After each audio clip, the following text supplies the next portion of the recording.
Hello and welcome back to Florida Foodie. I'm your host, Candace Campos, along with our producer, Thomas Mates.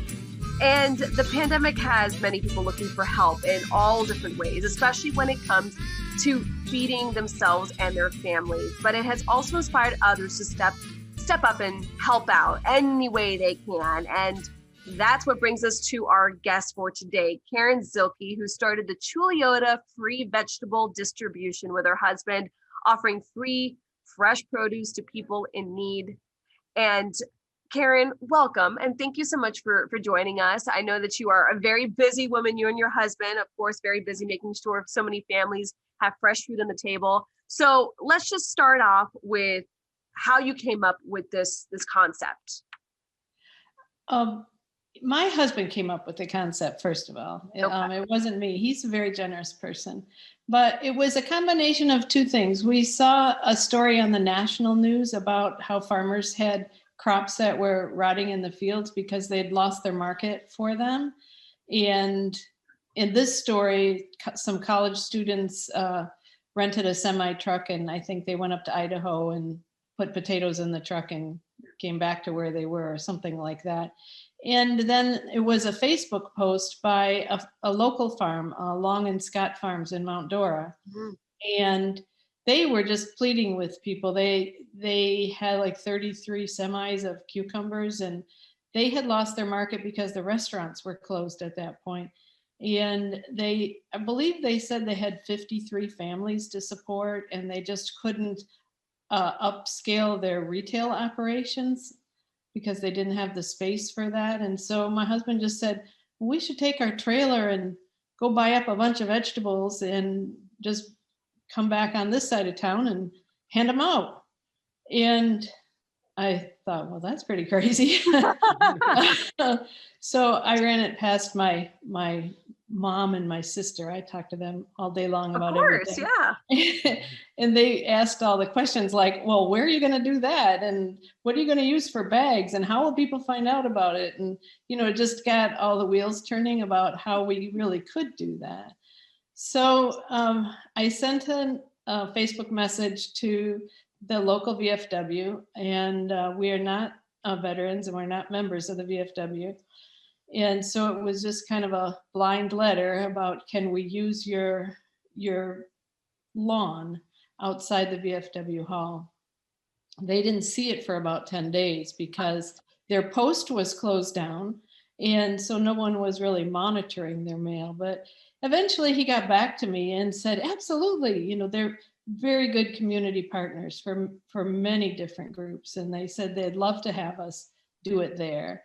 So it was just on the fly. You just can't believe. Yeah. The day before it was going to happen, we drove over to the farm and looked around this, I think, quite small little market that they had there. And when I got to the register, I said, well, how would we do this if we wanted to buy about $500 worth of vegetables? So she sent me over to the office, and the lady said, do you have a wholesale license or something like that? Yeah. And I said, no, I don't know what you're talking about.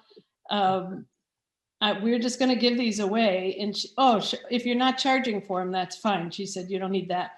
And she printed out her price list and said, send an order in by 3 p.m. and you can come pick it up tomorrow. So that's what we did. We just picked out, corn on the cob and cucumbers and onions and potatoes. And I think there were 7 or 8 different vegetables. And we just came back the next day and picked them up. And I had made little signs and I put it on Facebook. I put it on different city pages like a Oviedo page, a Bithlo page, a Christmas page, a Geneva page. And as soon as I started posting those, mostly my neighbors said, hey, we want to help you with this. So even with the first one, we didn't foot the entire bill by ourselves. People were donating before we bought the first vegetables. So that was very nice. That's so amazing. And I love how it was a sprung of a moment from your husband, and then you needed, wife to come in and say, okay, is this even logical? How logistically? Because I mean, you don't think about it. You don't think about a place, what type of bags you're going to use, how you're going to get everything done. So are you more the logistic of the relationship? So what's your and your husband's background? I am more logistic, not because he can't be, because he's very, is it left brain? Yeah, Just right. like I am.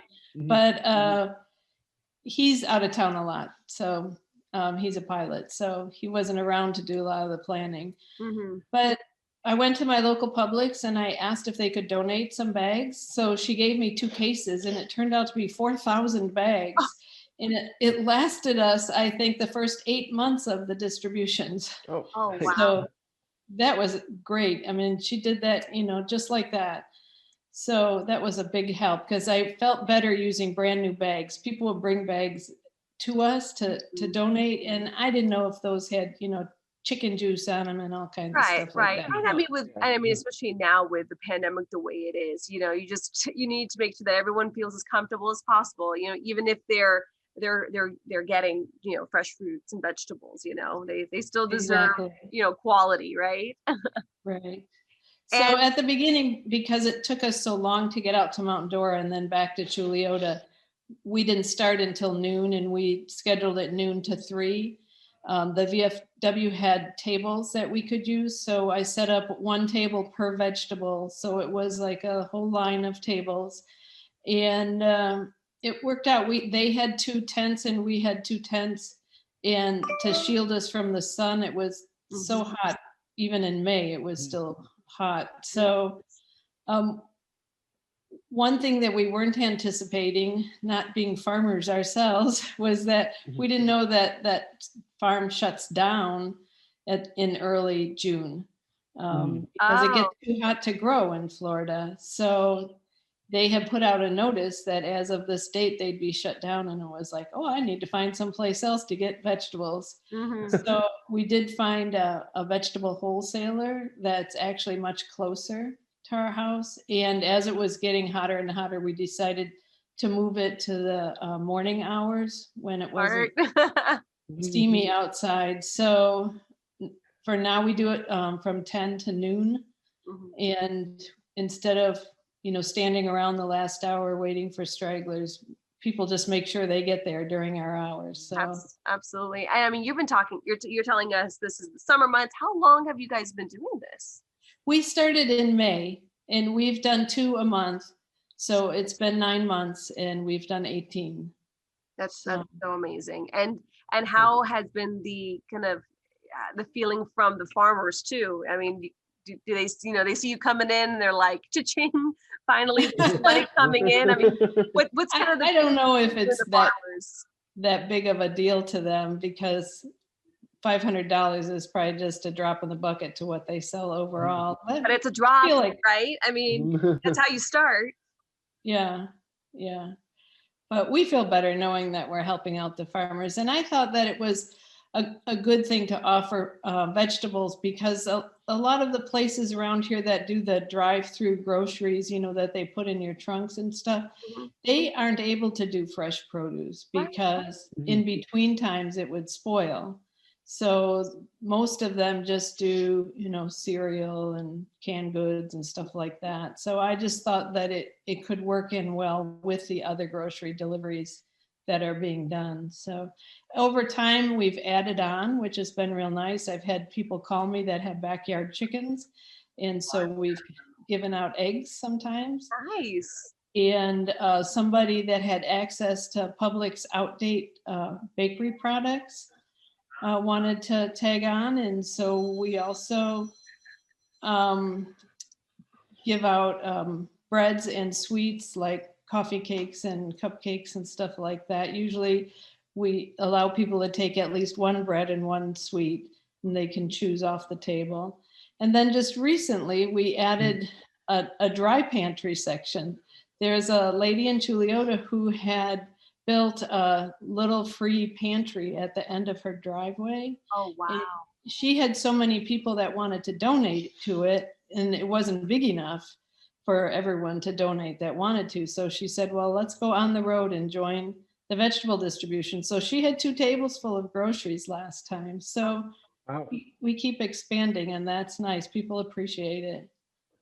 So as you're expanding, are you seeing the need keep up with that? I mean, I'm assuming, word of mouth being what it is, like more and more people show up every time. So, I mean, do you guys show up and then are cleared out by the end of your 2 hours or 3 hours? It has been fairly constant, believe it or not. I think about 70 to 75 households come each time. The last time, right after the news report, I think it was more than that because we were out of vegetables after the first hour. We didn't have enough to last the 2 hours. So we're busy handing it out, and I'm not busy counting. Yeah. But so I think there were more people last time. That's a good problem to have, right? I mean, Yeah. that's what you want to see. I mean, and I'm no pun intended here, but talk about this movement that's grown organically, if you think about it, from just It really has. Someone saying I can get, a couple day old, bread, which is still perfectly good. We just can't keep it on our shelves. And somebody who, has outgrown her own little pantry of goodness, it's just so amazing to see, basic, husband and wives, mother and fathers coming together, and it's not one person job because, you couldn't get done with just one family if you think about it, right? Right. And I have so many people that want to volunteer because it's so much fun just handing out free food. Mm-hmm. So I've kind of had to limit it to the donors, and make it a perk for people who've donated. And sometimes I have to say, no, I have too many volunteers, which is also a very nice problem to have. Yeah.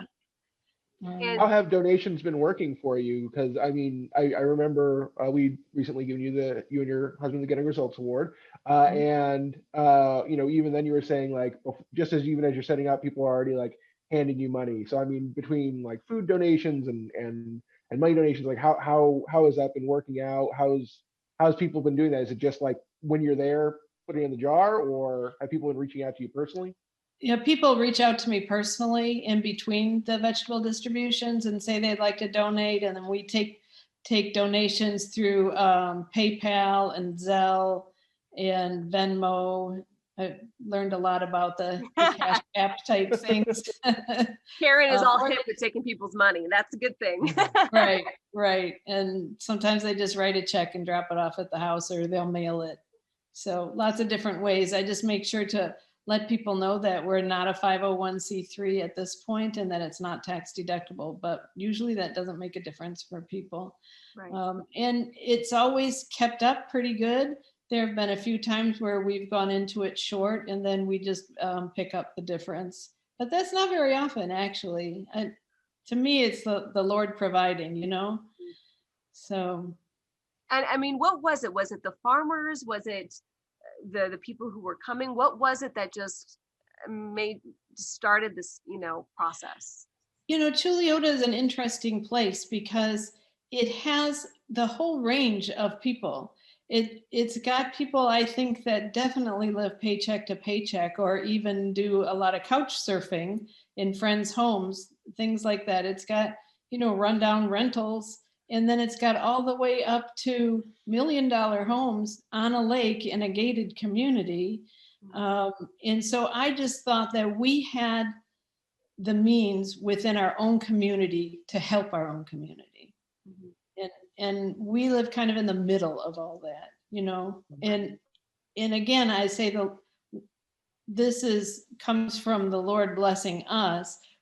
When the pandemic happened, nobody in my family's been sick. Nobody in my family has lost their job.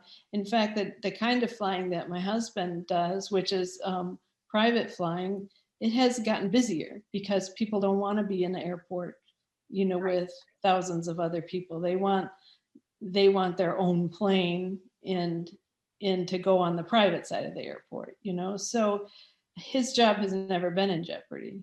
Yes, so we feel very blessed by the Lord. So we just want this to be a reflection of that. And it certainly has, shown that reflection in the community when you used to start talking about people just donating left and right. What's kind of that one story that you probably have heard, but one that stuck with you of a family that you've helped? to tell the truth, I haven't heard many stories because we don't ask people their stories. Mm-hmm. And I guess I've been proud of that. When we first started, people said, well, what paperwork do I need to fill out? And I was like, oh, I don't have any paperwork. The only thing we ask people is, would you like some broccoli? How many in your family, or how many in your household?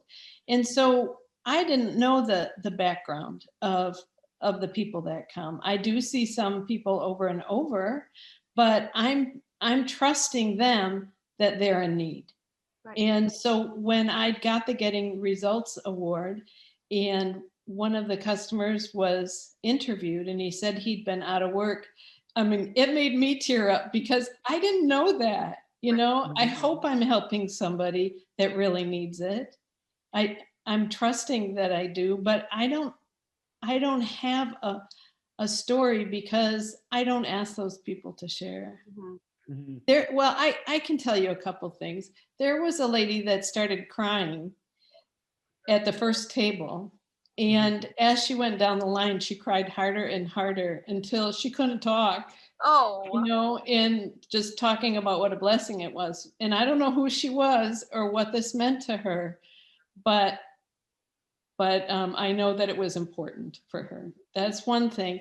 And there was another lady, there's a lady who comes every week, and one time her mother came, and I noticed after they went through the line, her mother stood on the edge of the VFW property and closed her eyes and held her hand up, and I could tell that she was praying for us, or thanking God for us. Yeah. And that moved me to tears too. Absolutely. So sometimes there's little ways. Yeah, little ways like solving people. Right. Sometimes just the actions or the face or the emotion, and that's just so it's so important. I mean, and when we were watching the package on the Getting Results Award winner, I remember thinking to myself as a mother, I put myself in those shoes of, if I'm trying to get food on the table, there's also this pride as a parent that you want to give them the best possible, and being able to put fresh fruits and vegetables on the table, knowing how nutritious, not to say that the box pasta, that all works as well, but there is something about cutting up a fresh cucumber or cutting up some tomatoes and watching your kids, enjoy something that is so nutritious for them. I mean, it's just something you can't even put into words. So what you're doing for families is just so amazing. So we thank you so much for that. Thank you. We have had a couple of companies that would sponsor a specific distribution. One was a cleaning company that didn't want their name mentioned. Another one was like the Chuliota grocery. So we put up a big sign before the first table that this distribution is sponsored by Chuliota Grocery. There was another one that a couple that I know, and they usually take a trip for their wedding anniversary, and they couldn't go this year because of the pandemic. So they decided to use the money that they would have spent on their trip to sponsor a distribution. So one time it just said, this distribution is sponsored by so-and-so in honor of their 42nd wedding anniversary. That's fantastic. I thought that was a great idea. Yeah. And talk about probably the blessings coming back to them, tenfold, Yes. have a great year, a great wedding year. Right. So, and because they volunteered that time too. So. Oh, that's great. Well, listen, that's a great way to ring in a new year, another anniversary, right? Absolutely. Absolutely. And that couple has become some of my biggest supporters. So. Are you finding that there's some advantages to being just sort of a grassroots community project versus, if you were like a more established food bank or something like that, just your small operation, you find that allows you to be more, more easily accepting of something like that, just from a couple who just wants to do good? Yeah, I don't have anything to compare it to because I've not been part of a different organization that had a lot of rules and regulations and could say no to people. So I would just rather accept all people and be non-judgmental about it, but I can't compare it to the other type. Yeah, certainly putting trust in everyone, really. I mean, right. And I mean, it's certainly worked out. So what's going to be next for you guys? What are you looking to grow, expand, just kind of chugging along, doing what you're doing? That's a good question. We have an accounting firm that has helped us to file the paperwork to become incorporated. And so that's pending with the state right now. And then our next step would be to file our 501c3. And we're thinking about maybe trying to open up a food pantry in Chuliota. It doesn't have one at this point. The neighboring communities all do. Geneva has, I think, 2 food pantries. Oviedo has 1 or 2, and even Bithlo has 1. Chuliota doesn't have one. So we would either need to find a building to locate it in, or we're thinking maybe of buying an old bus and refurbishing it so that it has shelves on the inside and could be mobile to people that don't have the transportation. Wow. And it's a possibility that we could partner with some other outreaches or other nonprofits to share that. Yeah. So that's one idea. I've always wanted to open up a nonprofit lunch cafe, which would be pay what you can.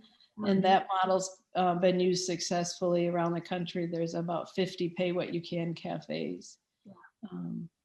So the spirit lives on, and I know that you guys will continue to do such amazing things. And you know that especially here at U6, we're going to be following it because it's such an amazing story and such a great way of giving back. And hopefully the need is less, but unfortunately, we know how this story goes, and many people will still be out of work for a long time. So I bet they're very blessed, and I know very grateful to have you and the rest of the donations there for them.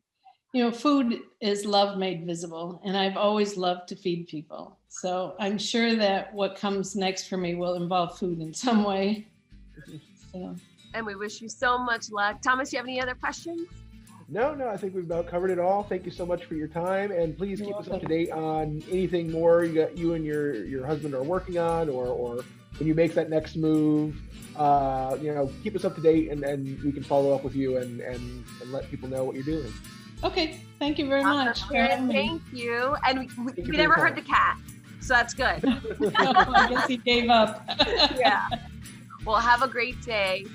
Thank you, Candace. Okay, bye. Bye-bye. Thank you for listening to Florida Foodie. We'd also like to thank our guest, Karen Zielke from Chuliota Free Vegetable Distribution. If you want more information on the program, or if you want to donate, you can email kwzielke@aol.com. That's kwzielke@aol.com. You can also find Candace Campos on social media. She's on Twitter. Just search @CandaceNews6, and on Facebook, search Candace Campos News 6.